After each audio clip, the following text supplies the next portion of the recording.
Mr. Speaker, for the purposes of debate only, I yield the customary 30 minutes to my good friend, the gentleman from Massachusetts, the distinguished ranking member of the Rules Committee, Mr. McGovern, pending which I yield myself such time as I may consume.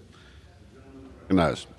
Thank you, Mr. Speaker. During consideration of this resolution, all time is yielded for the purposes of debate only.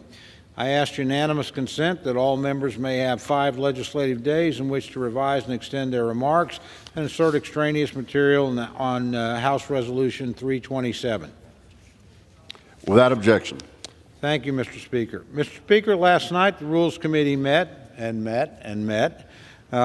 reported out a rule providing for the consideration of H.R. 2811, the Limit, Save, and Grow Act of 2023, and House Joint Resolution 39, a joint resolution of disapproval that ends President Biden's rule protecting Chinese solar manufacturers that are illegally violating U.S. trade law. The rule provides for consideration of H.R. 2811 under a closed rule. It provides 2 hours of general debate and 1 motion to recommit. The rule also provides for the consideration of H.J. Res. 39 under a closed rule with 1 hour of general debate and 1 motion to recommit. Mr. Speaker, earlier this year, the United States government hit our statutory debt limit of $31.3 trillion. That's an astonishing number. It's over 120% of our annual gross national product. This level of spending is simply unsustainable, and the American people know it. 3 out of every 4 Americans support taking action on the national debt. They know that if we do nothing and keep moving forward as we have been doing, the result will be leaving a huge burden for our children and grandchildren, a pile of debt, a weak economy, and a broken currency. Now, you would think, given all that, the staggering reality, President Biden and congressional Democrats would acknowledge the need to do something to address this problem. You would think they would be open to doing what we have done many, many times in the past, to couple needed fiscal reforms with an agreement to lift the debt ceiling. You would even think that President Biden, who himself personally negotiated several debt ceiling increases over the years, would be willing to sit down with us and talk. But instead, we've heard none of this. No, we will not negotiate with you. No, we will not talk about the federal budget. No, we won't look at common sense reforms. No, no, no. Instead, President Biden and congressional Democrats insist it's their way or the highway. No reforms, no changes to federal spending, not even clawing back the unspent pandemic relief funds that are no longer necessary. With the passage of the Limit, Save, and Grow Act, the House will stand with the American people who desperately want us to fix our national debt problem, and that fix starts here in today's bill. Our second item for today, Mr. Speaker, H.J. Res. 39, is a joint resolution of disapproval of a Biden administration rule that would suspend import duties on solar panels made with components from the People's Republic of China. Mr. Speaker, Communist China does not play by the same rules as the rest of the world. Chinese leadership will do whatever it takes to advance the Chinese Communist Party's interests to the detriment of the American economy. China has been unfairly subsidizing the production of solar cells and modules and dumping them on the U.S. market at below cost. It should come as no surprise that China is also attempting to get around the existing import duties by routing their subsidized solar components through 4 countries: Cambodia, Malaysia, Thailand, and Vietnam. Yet instead of holding them accountable for their actions, President Biden suspended the penalties for 2 years, presumably to appease climate activists who have no interest in America's job creators and manufacturers. If the House does not act, China's bad behavior will go unchallenged, and America's solar manufacturers will continue to get a raw deal. Mr. Speaker, we must stand up to communist China. We must call out their inappropriate behavior on the global stage, and when it is called for, we must protect American manufacturers against unfair competition. H.J. Res. 39 will accomplish all of these goals and will do so in a bipartisan manner. Mr. Speaker, I urge my colleagues to join me in supporting this rule and the underlying legislation, and I reserve the balance of my time. The gentleman reserves. The gentleman from Massachusetts is recognized. Thank you, Mr. Speaker, and I want to thank the gentleman from Oklahoma, my good friend Mr. Cole, for yielding me the customary 30 minutes, and I yield myself such time as I may consume. The gentleman is recognized. So let's begin. We are dealing with this Default on America bill, and it's a doozy, even by the measurements that we judge this current majority in Congress. How did we get here? I'll tell you how we got here. The process is lousy. It stinks. We heard promise after promise after promise about how great Republicans would be when they were in charge, about how open and transparent and fair things would be here. And it's clear now that it was all a bunch of talk, all phony. They never meant any of it. No hearing, no markup, no amendments, no nothing. CBO score came out 5 minutes before the hearing started. Manager's amendment released at 12:45 a.m. Rules met for 6 hours. Then we adjourned until 11:30 p.m. So we meet at 11:30. Democrats sat waiting in an empty room for 45 minutes. We're told to come back at 1:45 in the morning. And in the midnight seance that Republicans conducted in the chairman's office, out comes this new language that is supposed to satisfy the extreme right wing of the extreme right wing. Basically, some of my Republican colleagues had an objection that the bill didn't screw people fast enough. And get this, after all their talk about how horrible the Inflation Reduction Act was, we find out that some of their members actually love parts of the Inflation Reduction Act and demanded that we protect it, even if it meant changing the bill at 2 a.m. in the morning. But then, let me tell everyone else, so in case you missed it, because some people go to sleep, you know, before 2 a.m., this all happened at 2 a.m. Shh, secret. Speaker McCarthy himself said, "You can't just throw something on the floor." Those were his words. But here we are, and this bill is being thrown on the floor. 25 of the 32 rules this Congress has done have been completely closed. Rules Committee has allowed to the floor only 91 amendments so far. When I was in charge, at this point, we had allowed to the floor 199 amendments. 92% of all Democratic amendments have not been allowed to be debated. Republican Whip Tom Emmer told us yesterday that the bill was closed. It's not getting changed, he said. And then, what did they do just a few hours later? They changed it. I asked Chairman Smith last night in the Rules Committee if he liked the way this bill was being brought up, and you know what he said to me? "I'm not in charge." Well, it's his committee. Who is in charge of whether or not they hold a hearing or a markup? Just a lesson for our new members who demanded more regular order: this is not it. And I would like a single Republican to come down here and defend the process that was used here. But I bet they won't, because they cannot. So here we are, debating this bill, the Default on America Act. I mean, we're happy to have a conversation on our spending priorities. Absolutely. We welcome that conversation. But this isn't a conversation. They handed us a ransom note. They say that in order to agree to pay our bills for 1 year, we have to make 10 years of deep cuts that will hurt our constituents. Again, this is a ransom note. And then what happens a year from now? What's next? I mean, do you want our firstborn children in exchange for paying the bills on time? Republicans have said that unless we screw regular people, working people, veterans, the environment, and I could go right down the list, unless we do that, Republicans are going to push this economy off a cliff, damaging our credit rating, crashing Wall Street, resulting in all kinds of job loss, putting us into a recession, and that's the choice that they are giving us here today. So here's the deal, and this is what is really galling. Republicans are telling us that in order to get our fiscal house in order so we can pay our bills, not a single dollar can be saved at the Pentagon, that billionaires can't pay another cent in taxes. But to get our fiscal house in order, we need to nickel and dime moms and dads, workers and veterans, and regular people. Billionaires and CEOs received trillions in tax cuts when Republicans were in charge. Trillions.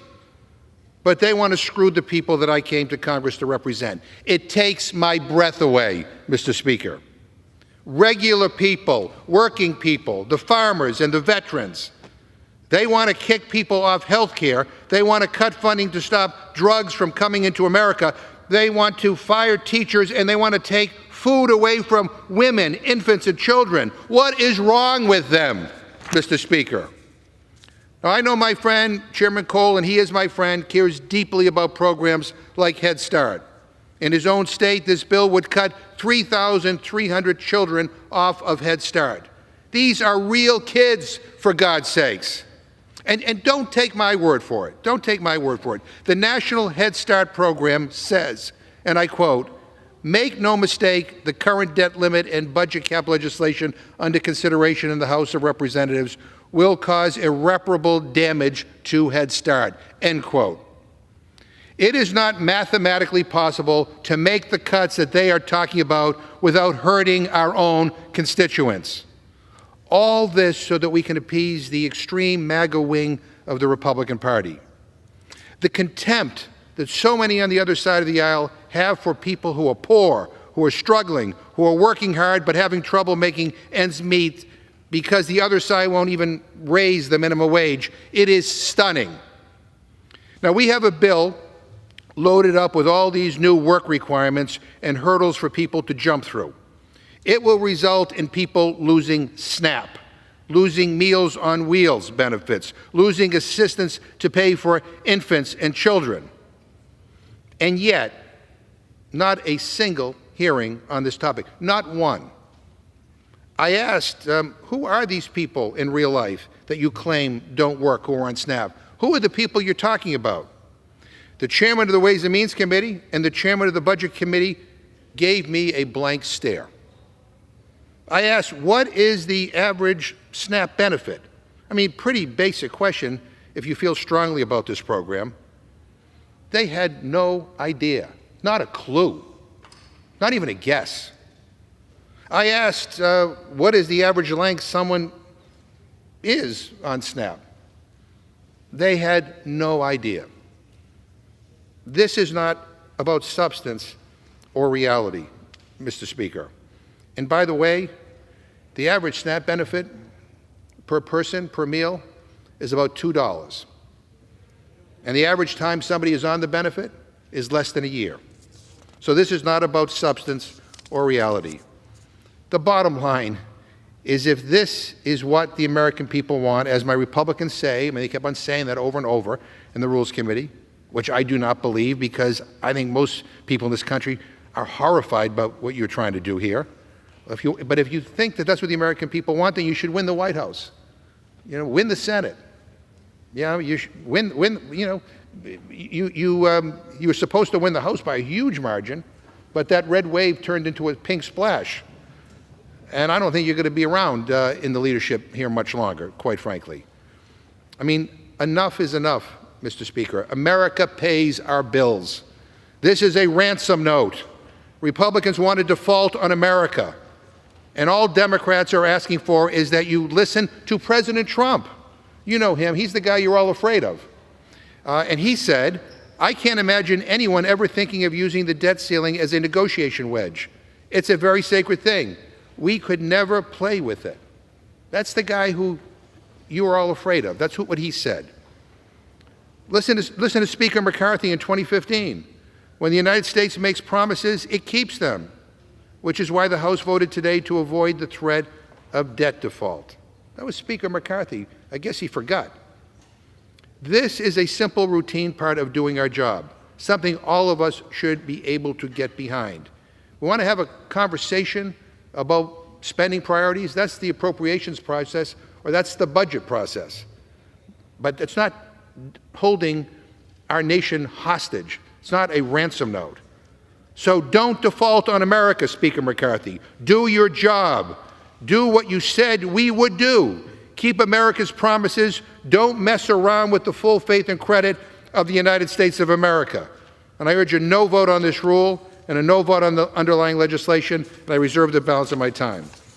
The gentleman reserves. Members are reminded to direct their remarks to the chair.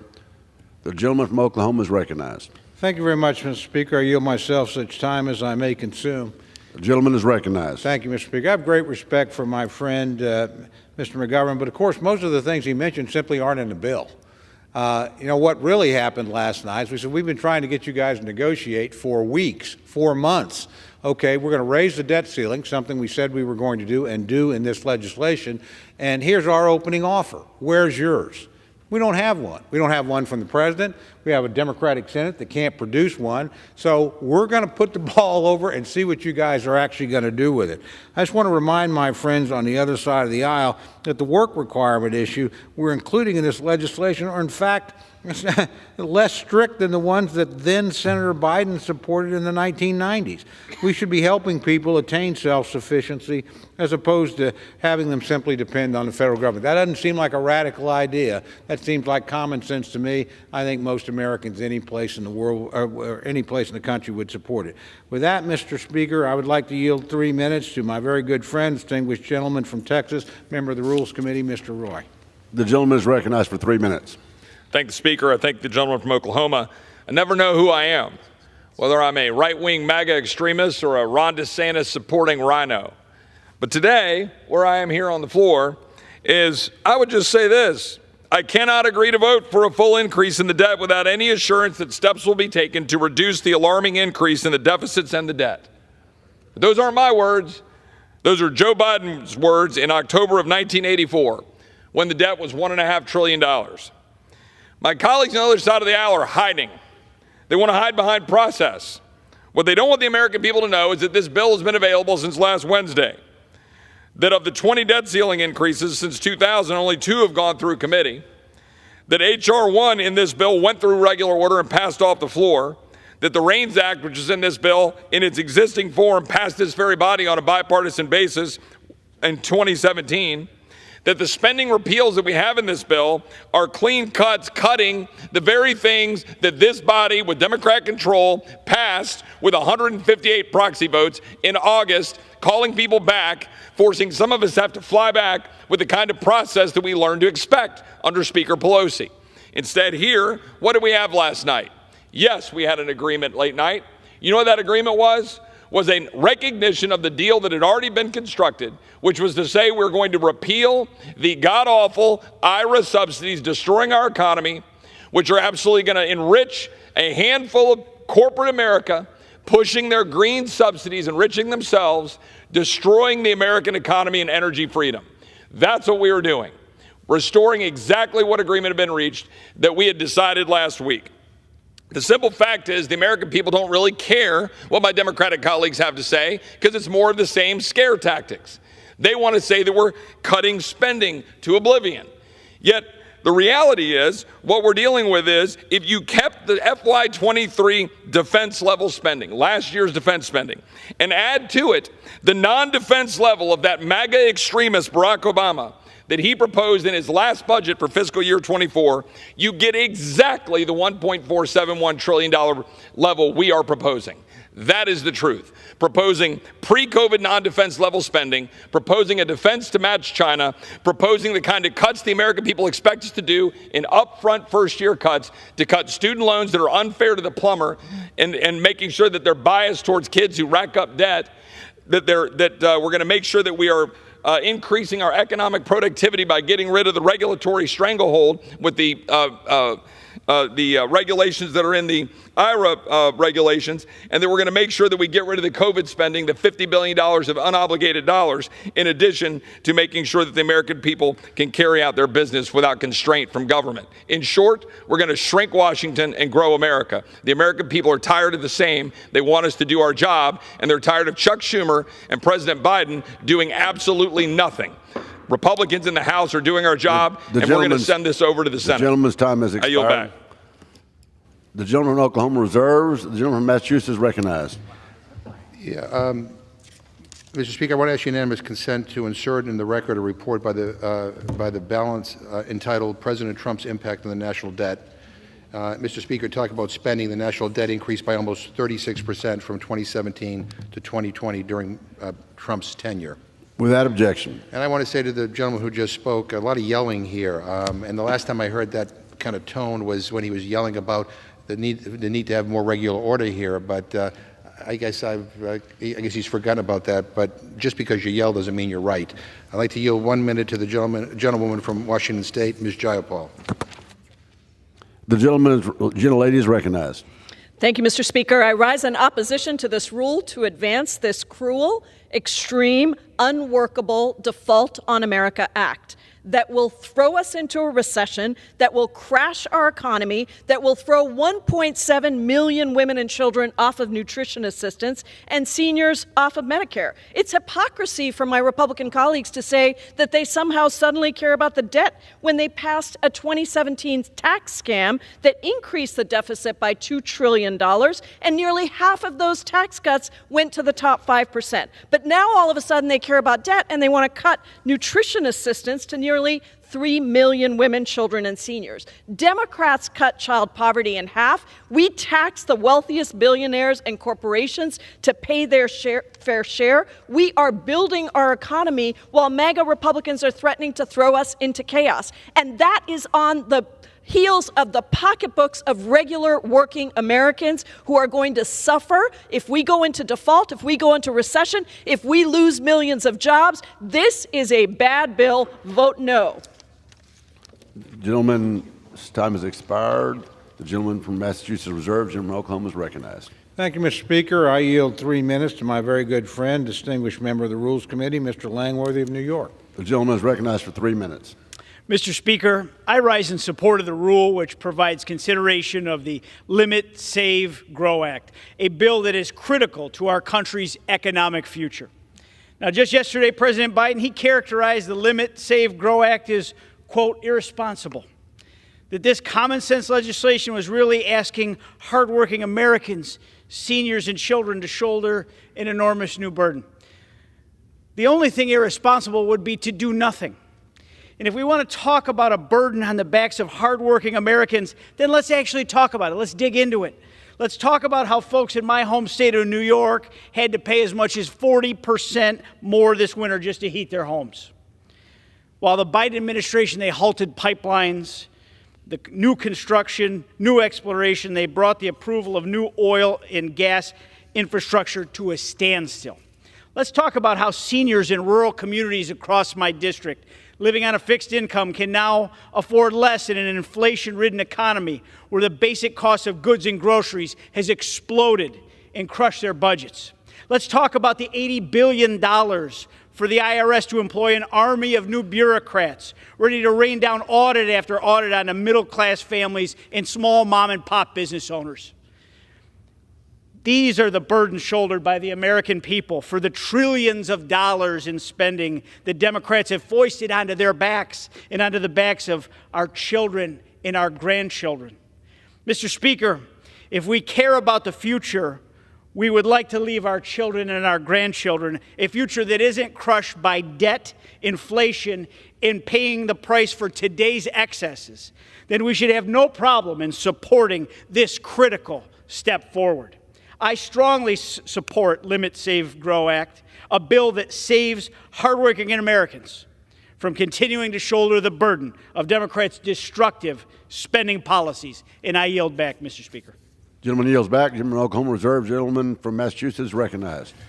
Mr. Speaker, I just want to debunk this talking point that I hear over and over again from my friends. I just heard it right now when we were talking about spending. So let's remember a couple of things. First, when Donald Trump was in charge, $8 trillion was added to the national debt. That's a 39% increase. It's a quarter of the entire debt from all of American history. So please give me a break. Second, let's be clear. Inflation is a global problem. Mr. Speaker, if you think that the American Rescue Plan drove up prices in Italy or the UK, I have news for you. If you think emergency rescue checks are responsible for inflation in Brazil and Australia, maybe you get your economics degree from Trump University. But that's not how things work. So don't take my word for it. Look at the numbers. Actually look at the research. And I ask unanimous consent, Mr. Speaker, to insert in the record a letter from the Social Security Administration, which states that Republican spending cuts would eliminate field offices, drive up wait times for initial disability and retirement claims processing, lengthen phone wait times, and create backlogs across the board. Republicans are trying to make it harder for seniors to access the benefits that they have earned.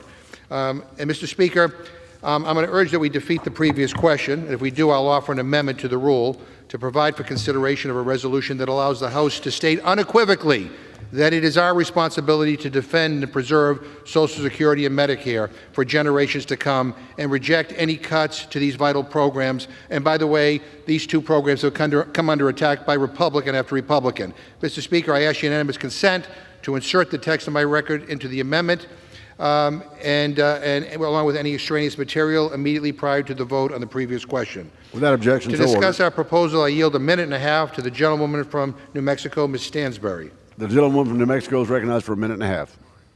Mr. Speaker, I rise as a fierce defender from New Mexico to support this amendment to defend our Social Security and our Medicare.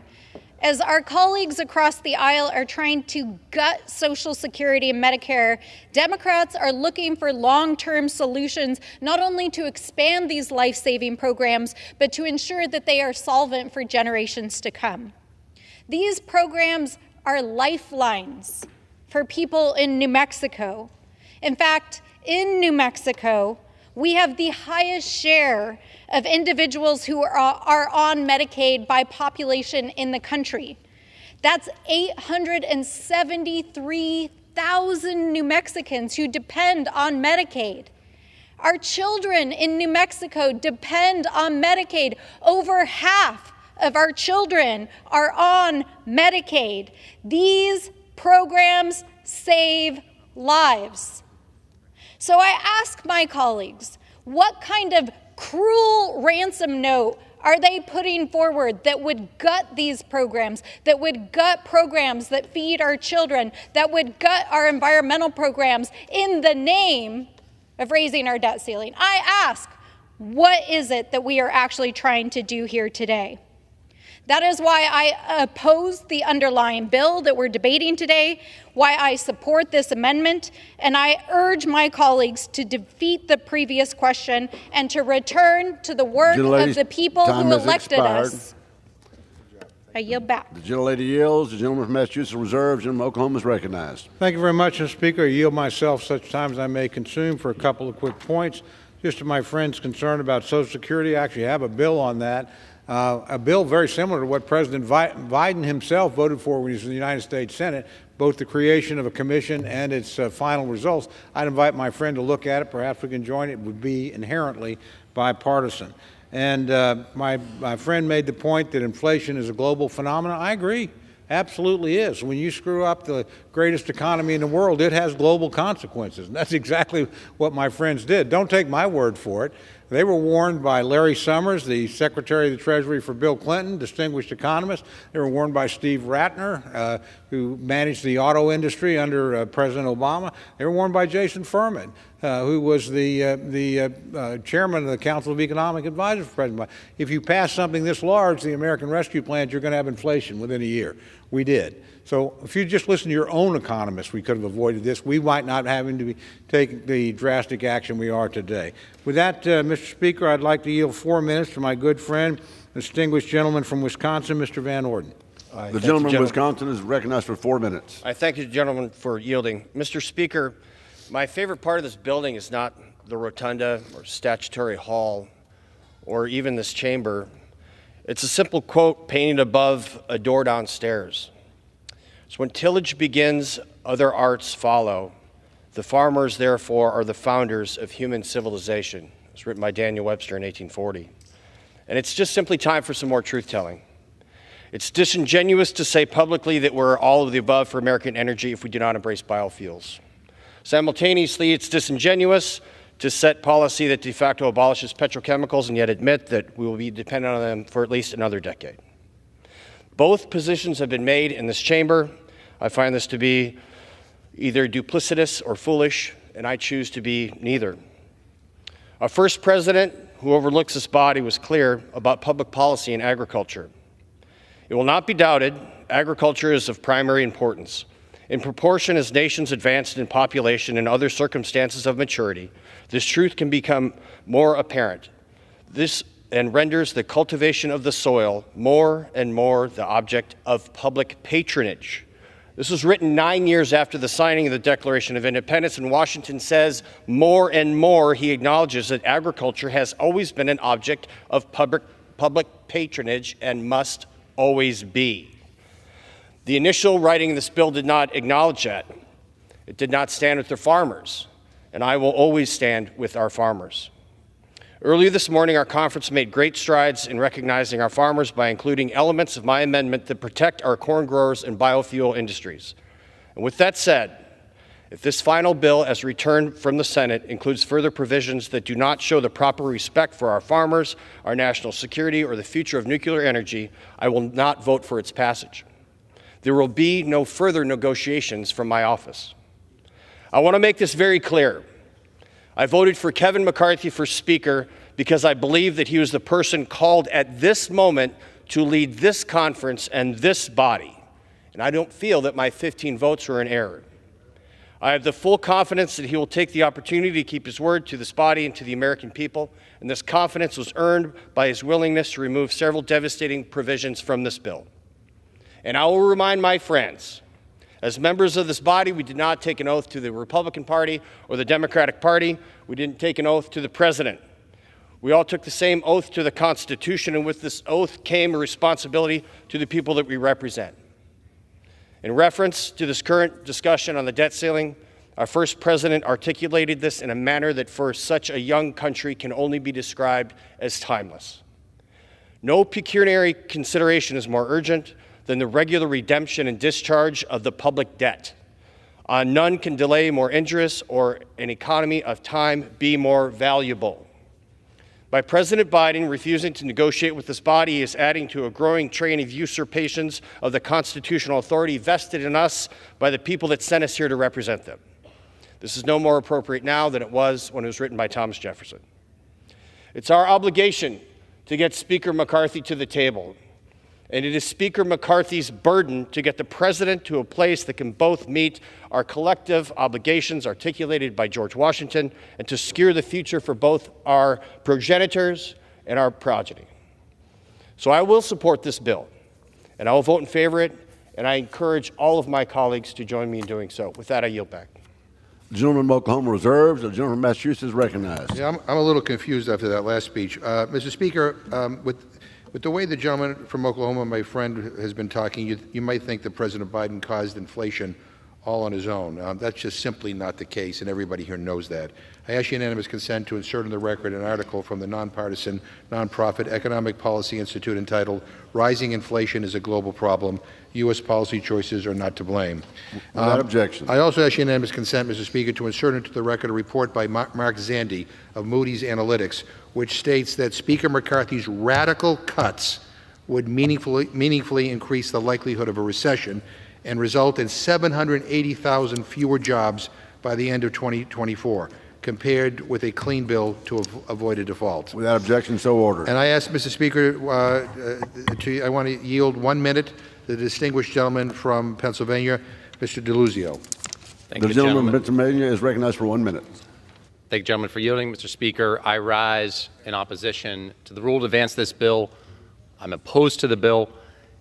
This bill will lead and includes massive cuts to veterans' care. 30 million fewer medical visits for my fellow veterans. We're going to see my fellow veterans wait longer to have their claims heard. They're going to see telehealth get worse, mental health services get worse, homelessness issues get worse. This bill is a betrayal of the obligation this country has to everyone who served. And I've seen my fellow veterans used as props on folks' websites and their ads. People wrap themselves in the flag. Well, guess what? You don't get to claim serving for veterans, standing up for veterans when you cut their care. That's what this bill does. It's a disgrace. Everyone in the country ought to know it. We ought to vote it down. I yield back. The gentleman from Massachusetts reserves. Gentleman from Oklahoma is recognized. Thank you very much, Mr. Speaker. I yield myself quickly such time as I may consume. Just to correct my friend, I did not blame all inflation on President Biden. He had a lot of help. He had a Democratic House and a Democratic Senate to work with him to get there, so he certainly didn't do it on his own. With that, I yield 2 minutes to my very good friend, distinguished member of the Budget Committee, Mr. McClintock of California. The gentleman is recognized for 2 minutes. Mr. Speaker, for the first time in my 15 years in Congress, I will vote for a debt limit increase because for the first time, we have a bill that's serious about controlling the reckless spending that's destroying America's productivity and its prosperity. $4.8 trillion in savings. How could anyone who cares about the debt not vote for this measure? Now, the debt limit's there for a reason. If your family's living beyond its means and needs to raise its credit limit, it better sit down around the kitchen table and have a serious discussion over the circumstances that have gotten it into this mess and what steps it needs to take to get out. The debt limit's there to assure we have exactly that discussion as a nation. Now, the President and the Democrats across the aisle say they're not willing to engage in that discussion. Well, to coin a phrase, come on, man. When Bill Clinton lost the House in 1994, he reached across the aisle to work with House Republicans. Together, a Democrat president and a Republican House accomplished wonderful things. They reformed the welfare system, as this bill does. They cut spending as a percentage of GDP. They produced the biggest capital gains tax cut in history. But most importantly, they balanced 4 budgets in a row and produced one of the greatest economic expansions in our nation's history. And by the way, Clinton was reelected. Now, Americans are soon going to ask themselves, are we better off than we were 4 years ago? And Mr. Biden's going to need a better answer than doubling down on policies that 2/3 of Americans are desperately trying to tell him have put our country on the wrong track. And that answer is right here before us today.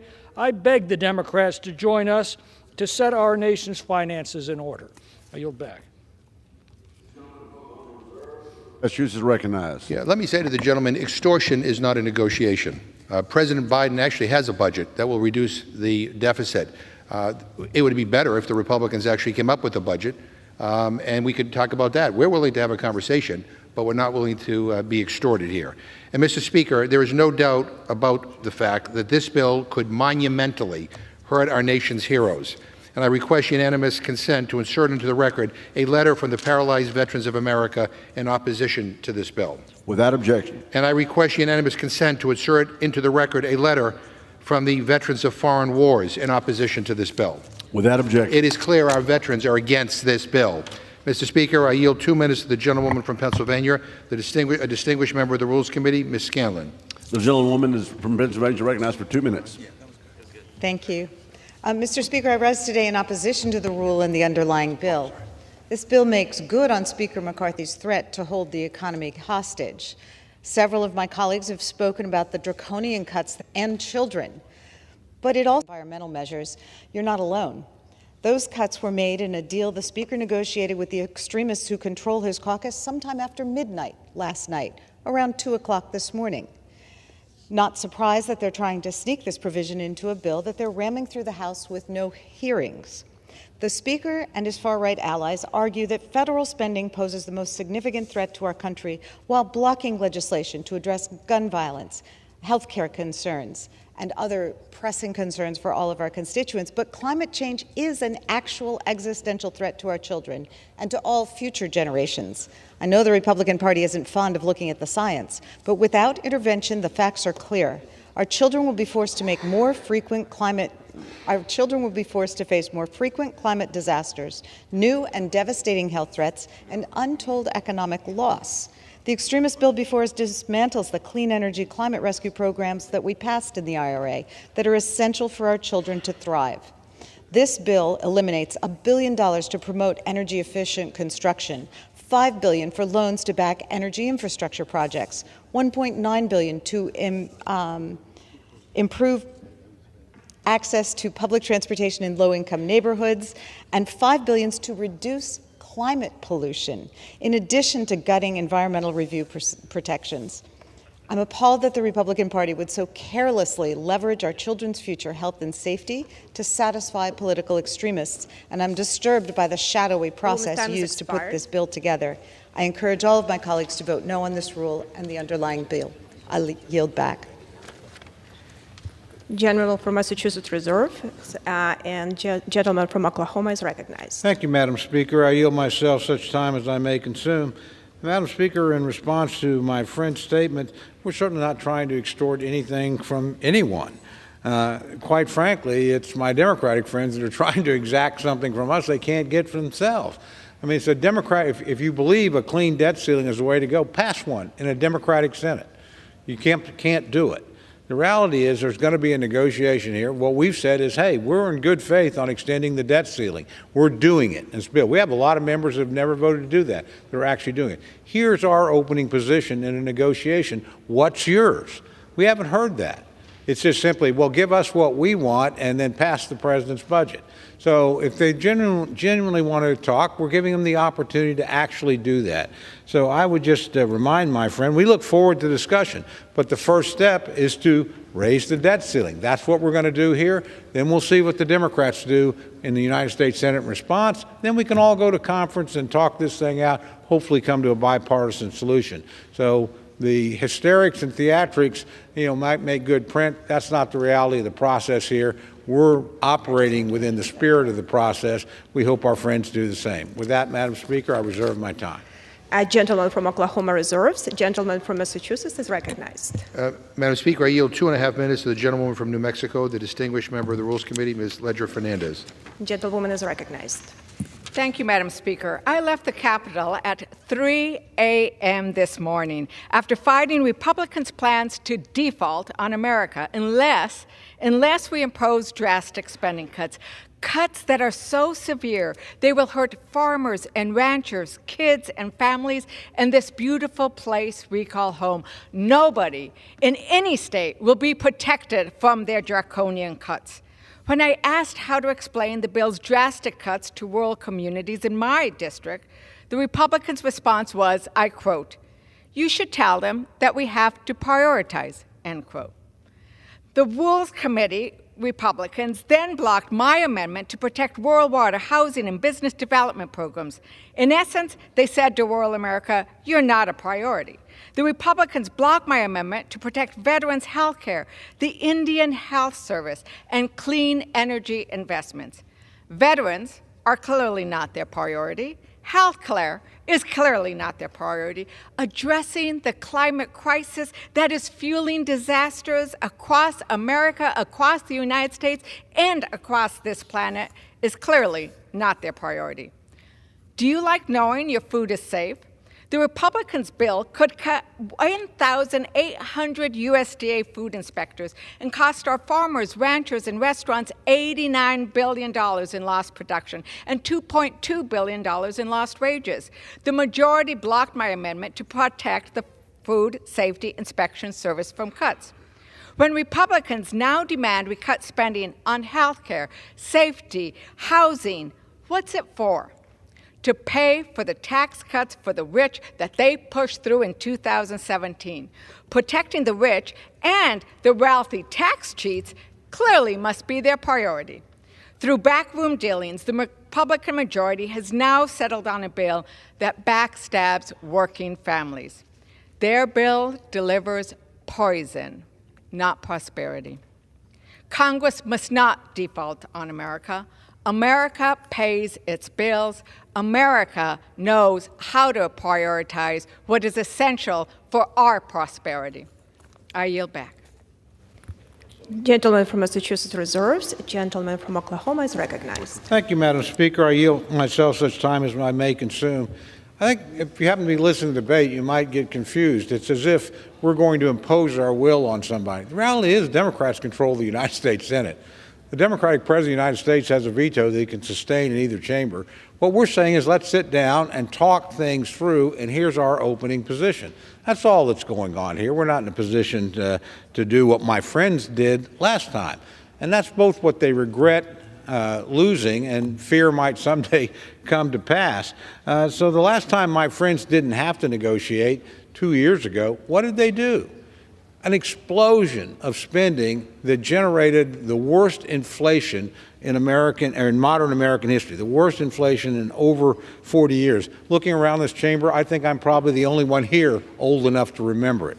The reality is they took a a crisis that was ending and used it to justify $1.9 trillion worth of spending that many of their own economists warned them would lead to inflation, jammed it through without a single vote. The next year, they called something an Inflation Reduction Act that we all know was a climate bill, crammed through another $500 billion worth of spending.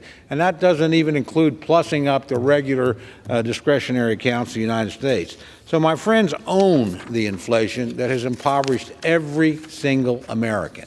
Every American family is worse off, not better off, given the economic stewardship of this administration and, frankly, the Democratic Congress. So we look forward to the debate, but we look forward to something my friends aren't used to doing. That's actually negotiating. And that's what we're talking about. We're going to extend the debt, just as we said, debt limit, just as we said we would. Here's our negotiating. Here's our ideas where we can save money. Do you have any ideas where we can save money? Let's talk about that, because you can't get what you want. You can't pass through a Democratic Senate a clean debt bill. If you can't do it there, you're certainly not going to do it here. So let's begin the discussion sooner rather than later. With that, Madam Speaker, I reserve my time. The gentleman from Oklahoma reserves. The gentleman from Massachusetts is recognized. Madam Speaker, my good friend from Oklahoma said that we're engaged in theatrics. Well, let me put that to rest. I mean, we are dealing with real numbers. Last night in the Rules Committee, I asked this Chairman of Ways and Means and the Chairman of the Budget Committee some basic questions about the SNAP program. They had no clue. And people who don't have a clue shouldn't be writing legislation or determining policy. They should do the hearings and learn about what the facts are. But let me read to you, I want to ask unanimous consent, Madam Speaker, to insert into the record a letter from the Department of Energy which states that reductions of this magnitude in this bill would have significant setbacks on U.S. competitiveness and adversarial nations like Russia and China. Without objection. I ask unanimous consent to insert into the record a letter from the Department of Labor which states that these cuts in this bill would prevent more than 4,000 veterans experiencing or at risk of homelessness from receiving critical employment care. Without objection. I ask unanimous consent to insert in the record a letter from the Department of Education which states that under these radical cuts, funding for more than 100,000 teaching jobs nationwide would be eliminated, and it would reduce aid for more than 6.6 million Pell Grant recipients. Without objection. I ask unanimous consent to insert into the record a letter from the Small Business Administration which states that Republican spending cuts would mean that almost 300,000 fewer small businesses would be able to participate in their entrepreneurial development program. Without objection. I ask unanimous consent to insert into the record a letter from the Department of Housing and Urban Development which states that 286,000 families will lose rental assistance under Republicans' proposed budget cuts, and thousands more would be at risk of homelessness. Without objection. I ask unanimous consent to insert into the record a letter from the Department of Homeland Security which states that the proposed cuts could lead to more illegal drugs entering our country, including 350,000 grams of fentanyl. That's over 200 million fatal doses of fentanyl that Republicans will be responsible for letting into our country if this passes. And I ask unanimous consent to insert into the record a letter from the Department of Agriculture detailing how these radical Republican budget cuts would lead to more than 1 million new mothers losing WIC assistance. Without objection. So these are actual numbers. These are real statistics compiled by real experts. So when we talk about the fact that no one needs to worry about what is being debated here, this is why we are worried. This is the impact of what they are trying to do. And what they are trying to do will hurt regular people, will hurt veterans, will hurt people who are struggling to put food on the table, will hurt teachers, will hurt the people that we represent. So it will hurt children. So this is unconscionable, what is going on here. And we cannot just sit by while everybody on the other side says, oh, don't worry, be happy, it'll all just work out. No, it won't. We don't share these values of these cuts. We have a separate set of values if my friends think that it is okay to cut these programs and hurt these people. I reserve my time.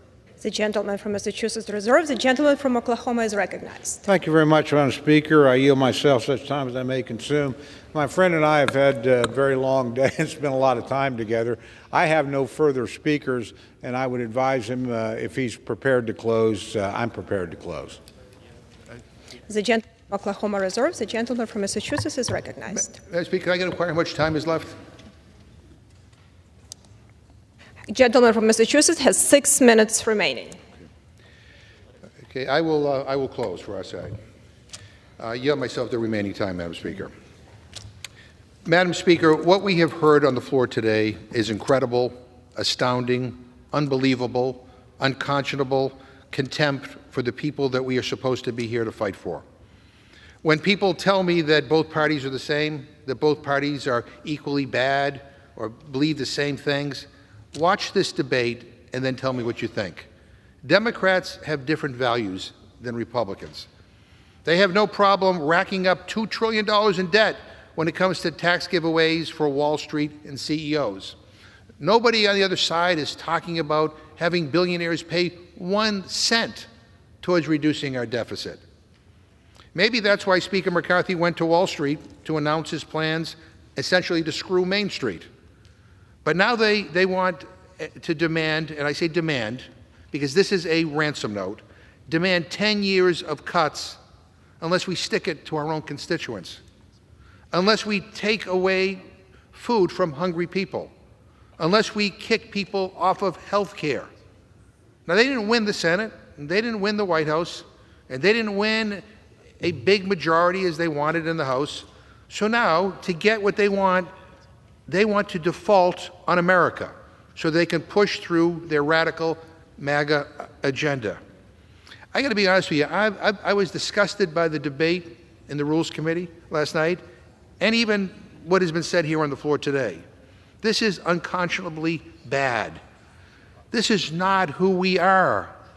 You know, if you want to have a discussion on the debt, let's have that discussion.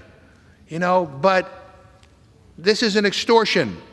You're saying if we don't agree to all these draconian cuts, they're going to hurt people that we fight for every day on this side of the aisle. If we don't do that, you're going to run this economy off a cliff. That's an all-time high in recklessness and stupidity, Madam Speaker. We cannot accept that. You know, I mean, the people we represent, you know, are the people who will be impacted by these cuts, the cuts that I just mentioned, by inserting into the record all the letters from the various agencies in our government. Those are our people. You know, billionaires don't need us, but regular people do. People who are struggling to put food on the table are counting on us to be on their side, not to be making their life more complicated or more difficult.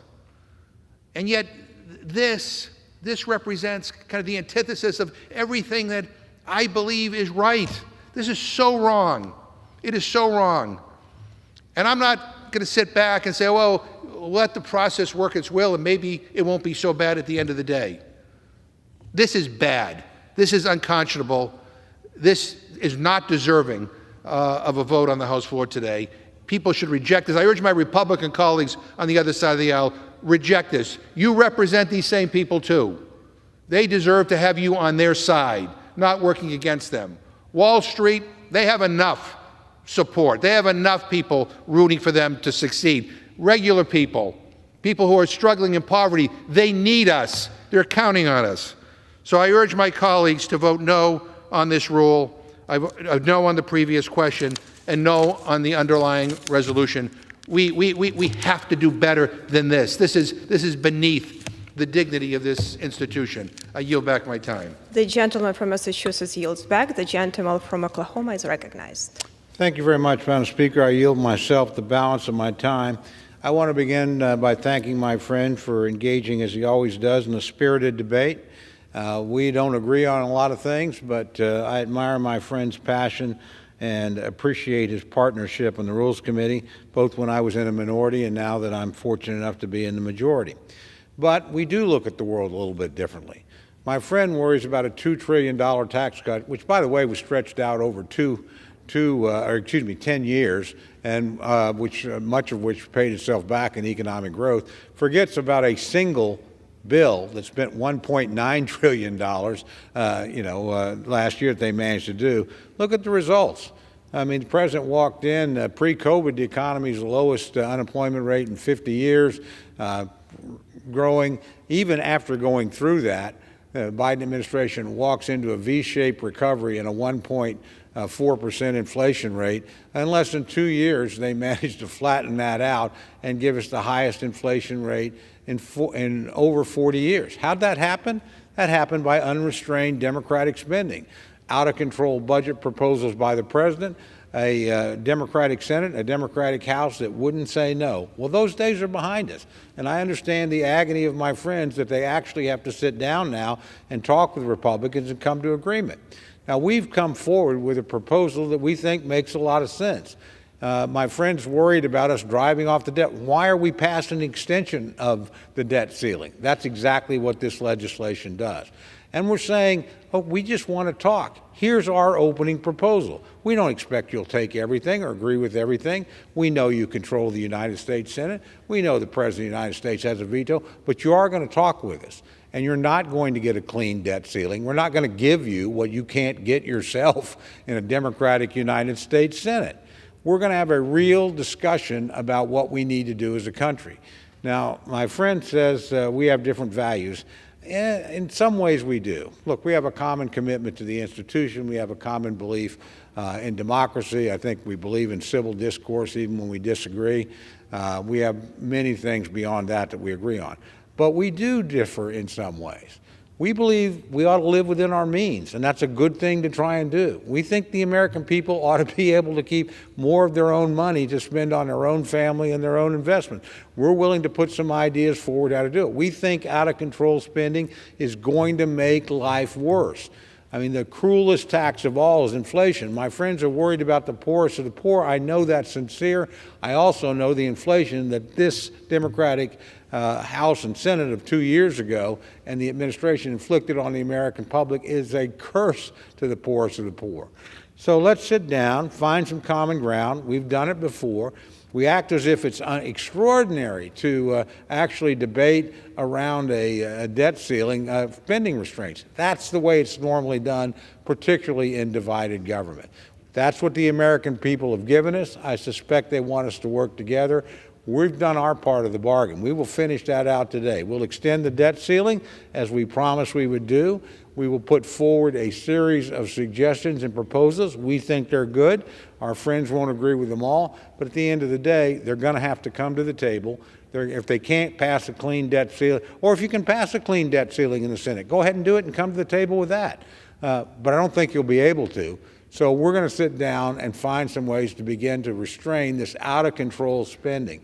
And we're going to do it because there's a Republican majority in the House that demands that we do it, that we begin to live responsibly, that we not inflict inflation on the American people, that we prioritize our spending in some reasonable and rational way. So with that, Madam Speaker, I yield back the balance of my time.